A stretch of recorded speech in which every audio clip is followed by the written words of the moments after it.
Fala, gente bonita, tudo bem? Bom, a roupa é divertida, alegre, mas o assunto de hoje é bem sério. Talvez vocês tenham ficado sabendo a respeito dos eventos que aconteceram em Charlottesville, cidade que fica no estado da Virgínia, nos Estados Unidos. Uma quantidade bem significativa de pessoas foi às ruas para protestar contra alguns segmentos sociais, assim como contra alguns movimentos sociais. Os manifestantes que eles se reuniram trouxeram uma série de pautas. Pautas essas, inclusive, que não são novas, mas que estão sendo retomadas nesse momento. Sobretudo porque demonstra uma resistência a algumas articulações que têm acontecido recentemente nos Estados Unidos, como, por exemplo, articulações do movimento negro e outros movimentos mais que não são tão bem vistos pelos articuladores das manifestações. A questão negra, por exemplo, que é uma das grandes pautas das manifestações, é bastante antiga e se remete à questão da escravidão nos Estados Unidos. Como a gente sabe muito bem, a escravidão formou grande parte das Américas, uma vez que uma quantidade de mais ou menos 10 a 11 milhões de escravizados foram trazidos da África, se tornando mão de obra importante para o desenvolvimento de monoculturas por todas as Américas. O grande alvo do tráfico interatlântico para os Estados Unidos foi a região sul. E nessa região sul se desenvolveram uma série de fazendas de algodão, de anil e de tabaco. No entanto, a escravidão era um dilema social, como a gente muito bem sabe, e o norte e o sul ficavam lutando com relação a essa questão. A defesa do norte, por um certo momento, a partir do século XIX, foi pelo fim da mão de obra escrava, enquanto o sul defendia a sua permanência. Nesse contexto surge a Guerra da Secessão, que é uma guerra de separação entre norte e sul, que por alguns poucos anos, na década de 60, no século XIX, tornaram-se países separados. O norte tornou-se os Estados Unidos da América, ou melhor, continuou sendo os Estados Unidos da América, enquanto o sul se tornou os Confederados, ou os Estados Confederados da América. O presidente americano na guerra, inclusive, era o Abraham Lincoln, que é muito conhecido por parte de todo mundo.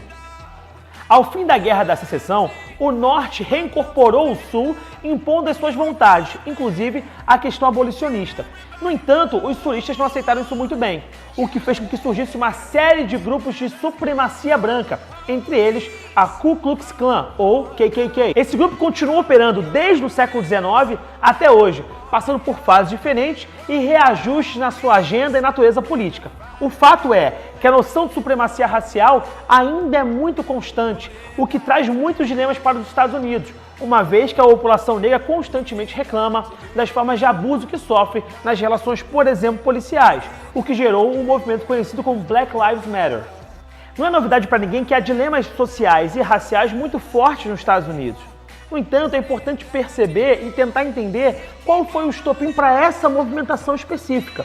O que fez com que tantas pessoas saíssem nas ruas para protestar contra imigrantes, contra judeus, contra negros e contra todos os movimentos sociais que, segundo eles, são danosos. Bom, curiosamente, foi algo também relacionado à Guerra da Secessão. Na cidade, há uma estátua do general Robert Lee, responsável pela luta dos Confederados do Sul, e que tem um símbolo muito importante para esses segmentos supremacistas americanos. Até porque os confederados é que vão gerar mais à frente esses movimentos da Ku Klux Klan. Mas muita gente pode falar: ô Igor, eles não têm nenhum jeito de se manifestar? Eles não podem dar a opinião deles? Eles não podem vir a público para expressar sua visão de realidade?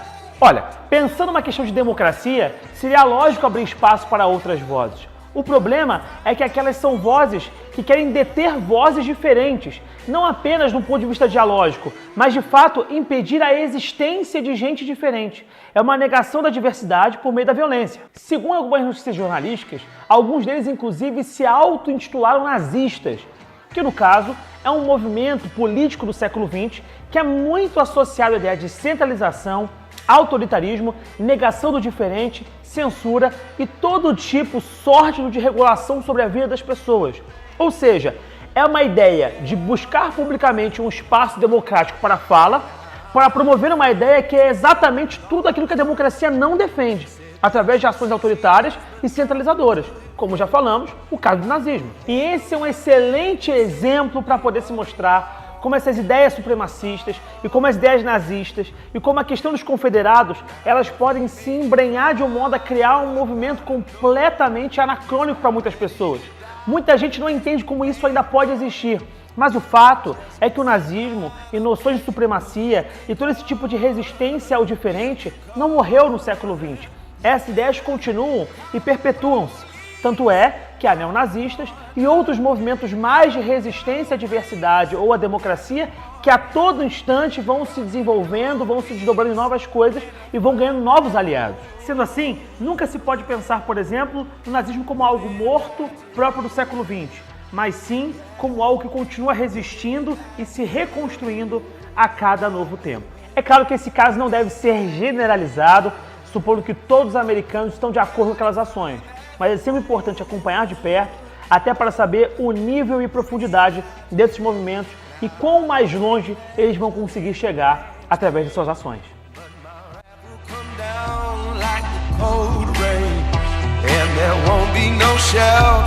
No place you can go.